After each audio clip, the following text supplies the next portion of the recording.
자, 안녕. 우리는 지난 시간까지 화학 결합에 대해서 공부를 했다. 자, 그러면 그런 화학 결합을 이용을 해서 오늘은 그 결합의 극성이라고 하는 것을 보게 될 거야. 이 결합의 극성을 확인해 주기 위해서 가장 처음에 확인해야 되는 것이 바로 전기 음성도다라고 하는 거지. 자, 전기 음성도를 우리 원소의 주기적 성질에 넣지는 않았었단 말이야. 근데 오늘의 설명에 보니 이 전기 음성도라는 게 매우 중요하게 사용이 될 거야. 그래서 전기 음성도라는 것을 다시 한번 주기적 성질로 확인을 하고 오늘 내용을 들어가려고 해. 자, 전기 음성도라고 하는 것은 원자가 전자를 당겨서 또는 날 쪽으로 끌어와서 얘가 부분적으로 마이너스 전하를 띠려고 하는 정도라고 이야기를 해줄 수가 있다. 자, 그건 무슨 얘기냐면 자, 원자라고 하는 애가 금속 또는 비금속이라는 형태를 취하게 되겠지. 보통 금속 원소들은 전자를 있잖아. 자기가 잘 끌어오려고 하지는 않아. 일반적으로 전자를 잃어버리려고 하지. 그래서 안정된 구조를 취하려는 경향이 있기 때문에 전자를 잘 끌어오려고 하지 않으므로 전기 음성도의 값은 낮다라고 표현을 해줄 수가 있어. 반대로 비금속인 원소들은 가능하면 안정된 구조를 갖고자 전자를 끌어당기는 경향이 있단 말이야. 그럼 전자를 끌어당겨서 자기는 마이너스 전하를 띠려고 하는 경향이 있다는 거지. 그것을 기준으로 삼아서 기준에 대한 이야기로 표현을 하는 게 바로 전기 음성도야.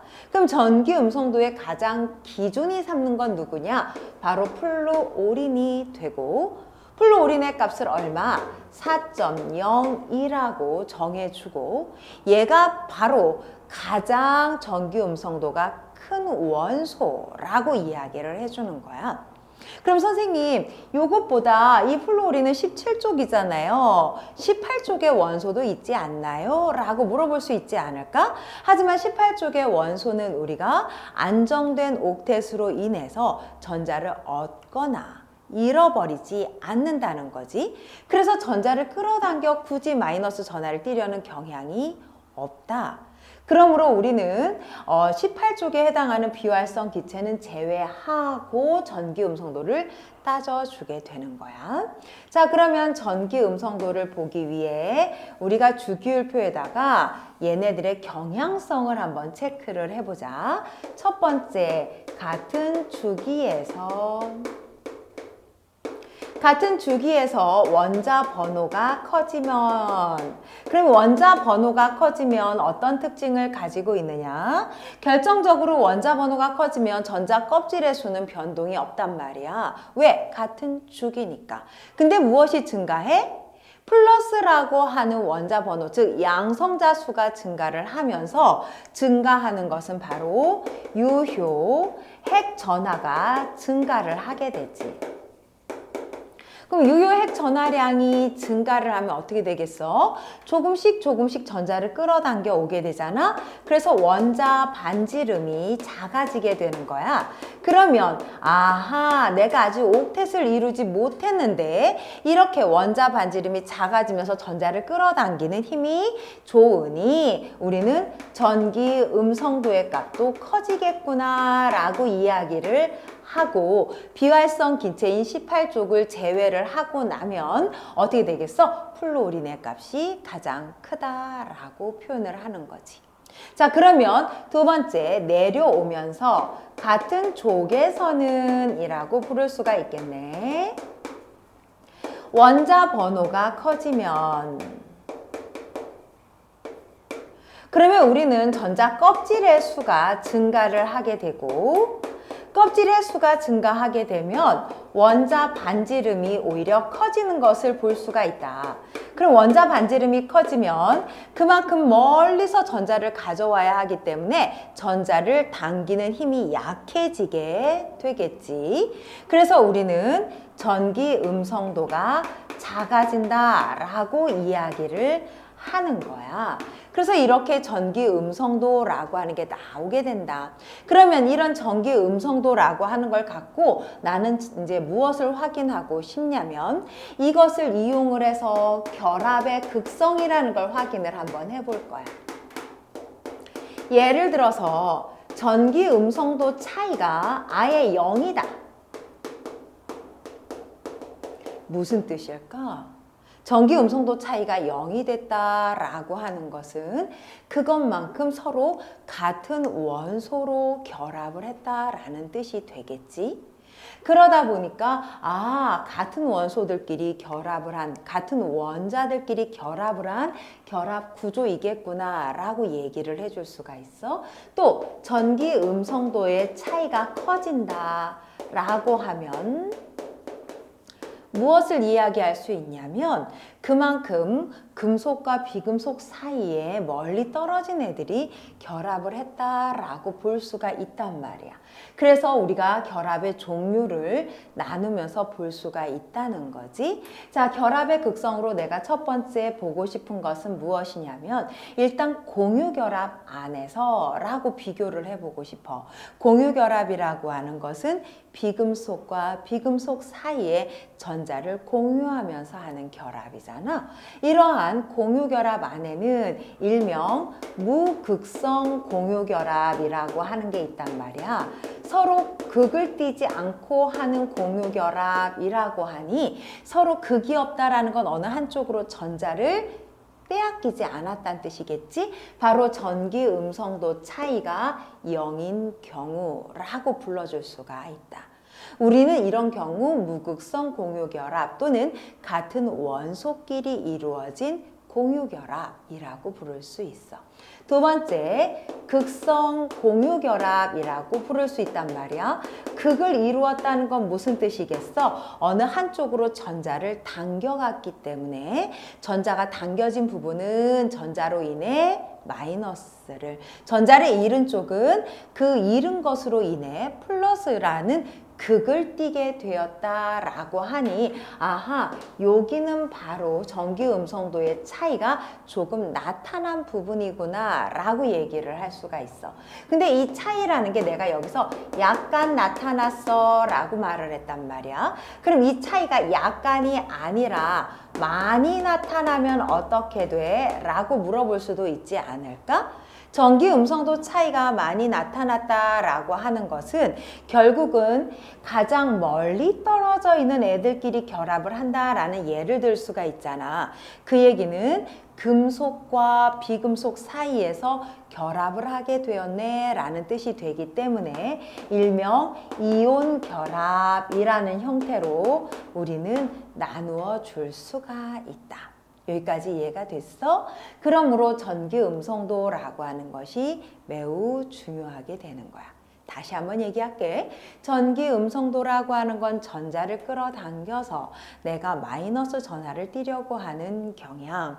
그러므로 비금속이라고 하는 애가 금속에 비해서 전기 음성도가 크다라고 표현을 하는 것이고 그 기준은 가장 비금속 중에 전기 음성도의 값이 강한 플루오린을 기준으로 삼는다. 실제 결합에 참여한 원소와 원소 또는 원자와 원자 사이의 전기 음성도의 차이의 값을 이용하여 전기 음성도 차이가 0이라면 무극성 공유 결합을, 전기 음성도 차이가 약간 있게 되면 그것은 극성 공유 결합을, 전기 음성도 차이가 아예 크게 벌어졌다면 아마도 그것은 이온 결합을 표현하게 되는 것이다 라고 이야기를 해줄 수가 있다.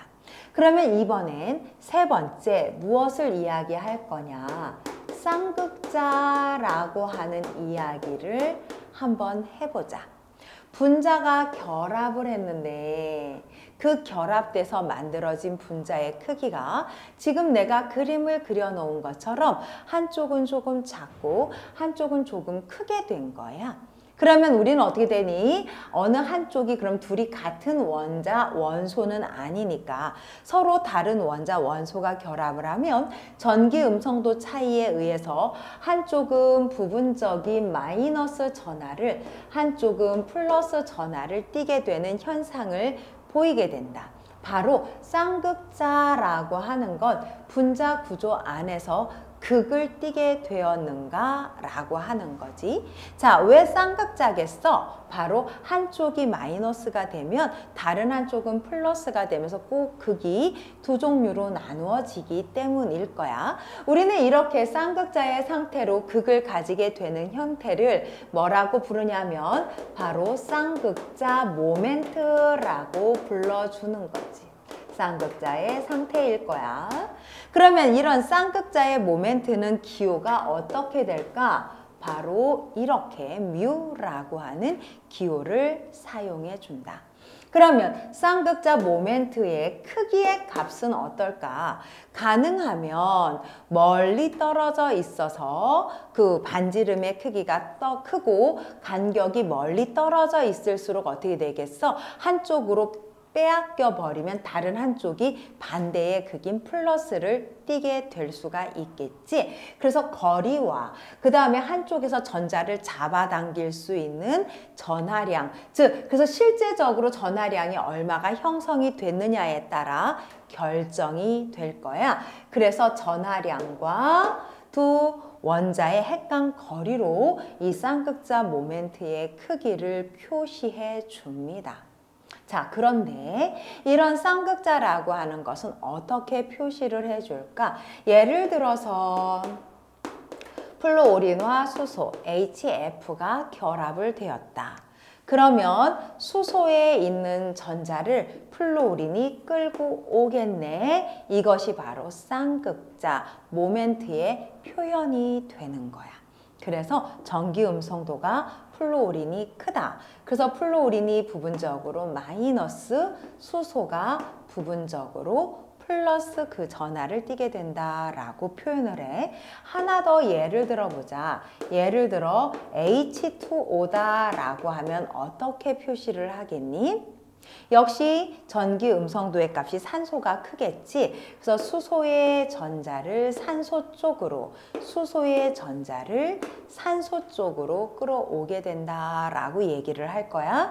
그래서 산소는 부분적으로 마이너스의 전하를, 그리고 수소는 플러스의 전하를 띠게 된다라고 표현을 하게 되고, 일반적으로 이렇게 많이 끌고 온 아이일수록 상대적 전하량이 더 커서 쌍극자 모멘트가 좀 더 크다라는 표현을 쓸 수가 있다라고 이야기를 하는 거다. 자, 기본적으로 이렇게 전기 음성도라고 하는 것도 바로 주기적 성질을 가지고 있으며 그 중에 가장 큰 애와 작은 애를 구별을 해줘야 된다. 특히 이 중에서 가장 전기 음성도가 크다고 생각하는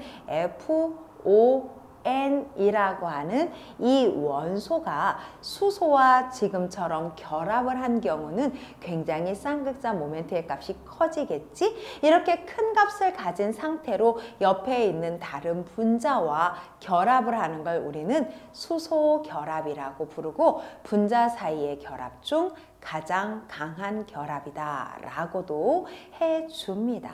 다음 시간에는 실제로 분자가 결합이 돼 있을 때 분자의 구조가 어떻게 되는지 확인을 해볼게.